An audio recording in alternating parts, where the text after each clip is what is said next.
धनबाद में आतंक और रंगदारी का पर्याय बन चुके कुख्यात अपराधी प्रिंस खान गैंग को लेकर पुलिस ने बड़ा खुलासा किया है।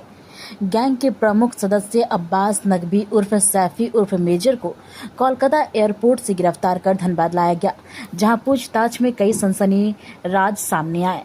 बुधवार को धनबाद एसएसपी प्रभात कुमार ने प्रेस कॉन्फ्रेंस कर बताया कि धनबाद पुलिस की गिरफ्त में आया सैयद अब्बास नकवी उर्फ मेजर प्रिंस खान गैंग का वह अहम सदस्य है जो पिछले कई वर्षों से जिले में रंगदारी, गोलीबारी और बमबाजी जैसी वारदातों को अंजाम देने में सक्रिय था। पुलिस पूछताछ में मेजर ने करीब 3 दर्जन मामलों में अपनी संलिप्तता स्वीकार की है। साथ ही उसने बताया कि वह गैंग के लिए तकनीकी और वित्तीय मैनेजमेंट संभालता था, जैसे वर्चुअल नंबर उपलब्ध कराना, धमकी भरे कॉल करना और रंगदारी की रकम का हवाला, बैंक ट्रांसफर और बिटकॉइन के जरिए प्रिंस खान तक पहुंचाना। पूछताछ में यह भी खुलासा हुआ कि पुलिस दबाव के कारण प्रिंस खान दुबई से भागकर पाकिस्तान में शरण लिए हुए है और प्रतिबंधित आतंकी संगठन जैश-ए-मोहम्मद से जुड़ चुका है। मेजर ने बताया कि गैंग में दरार भी आ गई थी और पाकिस्तान जाने को लेकर मतभेद के बाद उसे गैंग से अलग कर दिया गया था।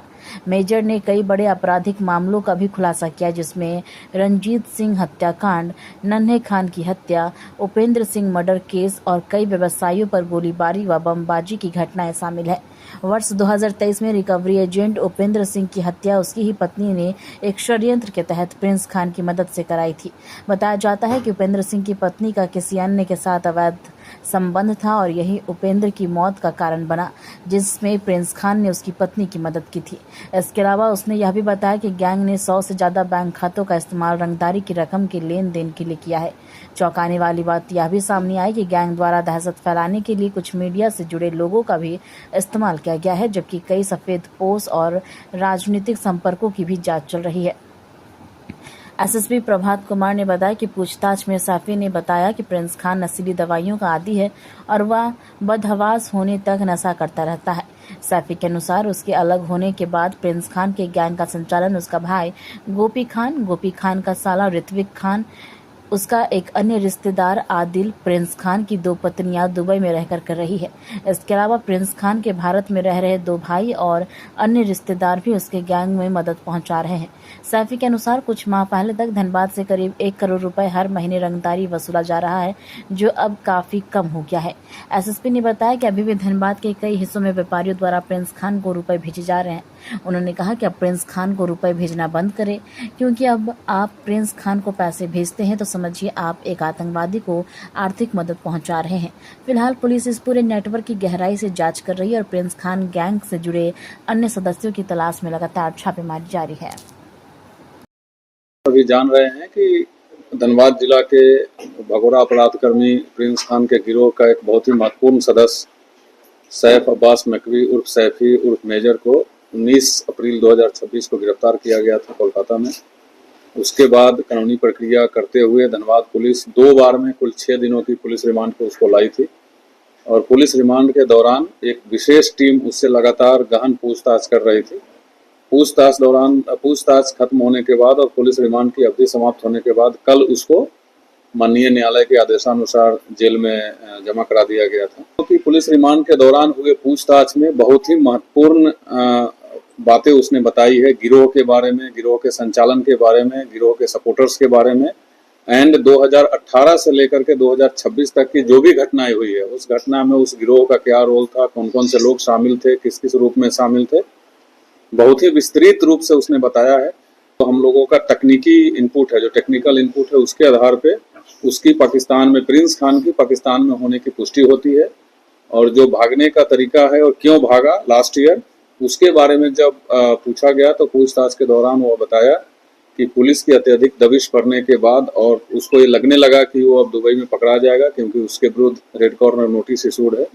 तो उसके घर में काम करने वाली नौकरानी जो पाकिस्तानी थी, उसके सहारे वो डंकी रूट से ओमान होते हुए पाकिस्तान पहुंचा और अभी भी उसी नौकरानी के घर में पाकिस्तान में वो वहाँ रह रहा है और जब से वो गया है तब से दुबई नहीं आया है। और उसके जाने के बाद उसकी जो 2 पत्नी हैं, उसका भाई है गोपी खान और गोपी खान का साला है ऋतिक खान, ये लोग अभी यूनाइटेड अरब एमिरेट्स यूएई के एक एमिरेट्स में जो अजमान है वहाँ लोग रह रहे हैं। और कि पूरा का पूरा काम सैफी करता था, उसका कहना है कि प्रिंस खान एक नंबर का डरपोक आदमी है, उससे आज तक कोई चूहा भी नहीं मरा है, और वो मेरे सहारे ही, इन द सेंस सैफी के सहारे ही गैंग चला रहा था और हमको नौकर बना करके रखना चाहता था, और जो हमारी हिस्सेदारी होती थी वो भी सही समय पे नहीं देता था। इनफैक्ट उसका कहना है कि इतना डरपोक था कि जब धनबाद जेल में अमन सिंह की हत्या की खबर उसको मिली तो वो बेहोश हो गया था और उसको बेहोशी की हालत में डॉक्टर के पास ले जाना पड़ा था। तो इस जब सारा काम हम लोग कर रहे थे उसके बाद भी हम लोगों को नौकर समझ के रखता था, इसीलिए मैं उस गिरोह से अलग हो करके और अपना काम करने का प्लान बनाया। और जब वो पाकिस्तान जाने का प्लान किया तो उसने सैफी को भी बोला कि पाकिस्तान चलो। उसके बाद सैफी ने जब इनकार किया तो और दोनों में थोड़ी दूरी बढ़ गई, और उसके बाद सैफी अलग होकर के अपना रंगदारी का काम करने लगा। उसके बाद जब अगेन पुलिस की दबिश बढ़ी तो सैफी पकड़ा गया। ये उसका खुलासा है। जो कुछ महत्वपूर्ण कांड है उसके बारे में जब पूछा गया तो 2021 में, 22 में, 23 में, 24 में जो भी कांड हुए हैं उसमें जितने भी घटनाएं घटित हुई गिरोह के द्वारा उसके बारे में भी डिटेल बताया गया। तो कांडरबार जो गिरोह के लोग भी जिक्र करते हैं, उपेंद्र सिंह हत्याकांड, उसके बारे में एक बहुत ही महत्वपूर्ण खुलासा किया गया कि उसका, उपेंद्र सिंह का हत्या उसकी पत्नी के द्वारा रचे गए षड्यंत्र के कारण ही हुई थी। वो कुछ अवैध संबंध का इशू था, तो उसकी पत्नी ही षड्यंत्र करके और इन लोगों के माध्यम से उस घटना को अंजाम दिलाया गया है। उसके बाद जब गिरोह के संचालन और सपोर्टर्स के बारे में पूछताछ की गई तो उसके द्वारा बताया गया है, कई नाम भी लिए गए हैं कि यहाँ के कई ऐसे सफ़ेदपोश लोग हैं, बिजनेसमैन हैं, राजनेता हैं, मीडिया के कुछ लोग हैं, व्यापारी हैं, कुछ दुकान वाले भी हैं, जो लोग उसको मदद करते हैं कई अलग अलग रूप से, जिसका नाम भी उसने लिया है। बट चूंकि अभी ये सारे चीज़ काफ़ी संवेदनशील है तो हम लोग इसको गहराई से भी जांच कर रहे हैं और जांच करने के बाद साक्ष्य जुटा रहे हैं। साक्ष्य जुटाने के बाद फिर सब कुछ आपके सामने में होगा। तो उसने बताया कि जो पैसा कलेक्शन होता है वो पैसा कलेक्शन का, इन्वेस्टमेंट का कई तरीका है। कुछ वो अपने खर्चे के लिए दुबई मंगवाता है, जो कभी हवाला के थ्रू से, कभी बिटकॉइन के माध्यम से, और कभी direct account to account transfer भी करवाया जाता है। बाकी के जो बचे हुए पैसे हैं, धनबाद के ही कुछ बिजनेसमैन हैं जो उसके अपने व्यवसाय में उसका पैसा लगाते हैं, जमीन में पैसा लगाते हैं। बहुत सारे जमीन का कागज का डिटेल्स भी हम लोगों को मिला है जो यहाँ किसी अन्य के नाम पे जमीन खरीद के रखा गया है। जो शुरुआत इस गैंग की हुई थी वो जमीन की खरीद बिक्री से ही हुई थी, झगड़ा भी उसी से हुआ था। आपस में जब झगड़ा हुआ तो वो भी जो 2-3 मर्डर थे उसके कारण हुआ था। तो आज के डेट में कई ऐसे प्लॉट्स हैं जिसमें प्रिंस खान के द्वारा उगाए गए पैसों को लगाया गया है। कई ऐसे जमीन के कारोबारी हैं, इनफैक्ट 1-2 बिल्डर का भी नाम आया है। बट तमाम चीज़ों पे बिफोर रिवीलिंग द नेम्स हम लोगों को साक्ष्य जुटाना आवश्यक है, इसलिए उस पर और गहराई से काम चल रहा है। और अभी तो हम लोग रिमांड में पूछताछ में जो स्पेशल टीम हो व्यस्त थी। अब आज से इस पे हम लोग जो पूछताछ के दौरान जो तथ्य सामने आए हैं उस पर आज से वर्कआउट शुरू होगा और आगे जो भी हम लोगों को तथ्य सामने आएगा उस पर काम करेंगे। अभी तक जो हुआ है, जो लगभग शुरुआत में 1 करोड़ से 1.5 करोड़ के आसपास प्रति माह उठता था, बट अभी इसने एक्सेप्ट किया है कि अभी पैसे का फ्लो काफी कम हो गया है। लेकिन अभी भी पांडरपाला, वासेपुर के कई लोग हैं, धनबाद के कई बिजनेसमैन हैं जो इफ नॉट एवरी मंथ लेकिन कभी कभी इसको पैसा पहुंचाते रहते हैं। इनफैक्ट दिसंबर माह में ही एक बिजनेसमैन के द्वारा 20 लाख रुपए देने की बात आई है। इन सारी तथ्यों पर, इन सारी जानकारियों पर हम लोग और साक्ष्य इकट्ठा कर रहे हैं। मैं किसी पर आरोप नहीं लगा रहा हूँ। मैं जो आपको जानकारी दे रहा हूँ वो एक अपराध कर्मी के द्वारा दिए गए बयान के आधार पे आपको बता रहा हूँ। मैं किसी पे आरोप नहीं लगा रहा हूँ, नंबर 1। नंबर 2, एक यस जरूर किसी पत्रकारों का नाम लिया गया है, बट पुलिस का भी कुछ काम होता है, किसी के सिर्फ कह देने से कुछ नहीं होगा।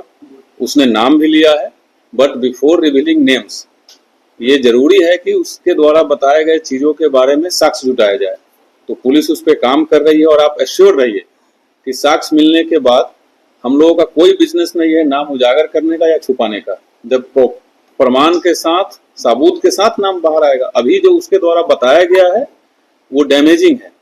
अगर उसने किसी का नाम बताया है और मैं वो नाम यहाँ बता दूं तो ऑब्वियसली जिसका भी नाम मैं उजागर करूंगा उसके प्रतिष्ठा और सब कुछ से जुड़ा हुआ चीज है, तो इट इज रिलेवेंट कि हम उसका पहले साक्ष्य जुटा ले। जो कहा है वो सही कहा है, गलत कहा है, किस रूप में कहा है, वो सारी चीजों का साक्ष्य जुटा ले, उसके बाद ही हम लोग। मैं चाहता हूँ आपके माध्यम से धनबाद के तमाम व्यवसायी जितने बिजनेसमैन हैं उनसे मेरा विनम्र अनुरोध है कि आपको अगर किसी प्रकार की कोई धमकी आती है, आपको अगर किसी प्रकार से डराया जाता है तो 24 घंटे पुलिस आपकी सुरक्षा के लिए तैयार है। ये बात मैंने कई बार बोला है। इसके बावजूद भी अगर कोई भी व्यापारी आज के बाद, अभी तक जिसने दिया वो दिया, बट आज के बाद अगर कोई भी व्यापारी पैसा देते हैं उस गिरोह के किसी भी सदस्य को, तो वो समझिए कि एक आतंकवादी को सपोर्ट करने का, एक आतंकवादी संगठन को सहायता मुहैया कराने जैसा ही होगा, ये देशद्रोही काम होगा। और हम लोग उसी तरीके से कानूनी प्रक्रिया आगे बढ़ाएंगे। 18 से घटना शुरू हुई और जब ये लोग जेल जाना शुरू किया तो जेल ट्रांसफर के दौरान इस गैंग के सदस्यों को धनबाद के अलावा रांची, पलामू, हजारीबाग, चाईबासा इत्यादि जेलों में रखा गया था। और उन्हीं जेल में रहने के दौरान उस जेल में पहले से या बाद में रह रहे जो अपराधकर्मी थे उनसे दोस्ती हुई। तब जेल से निकलने के बाद धनबाद के भी अपराधकर्मी और जहां जहां रहे थे उन अपराधकर्मियों की मदद से ये घटना कारित करना शुरू किया।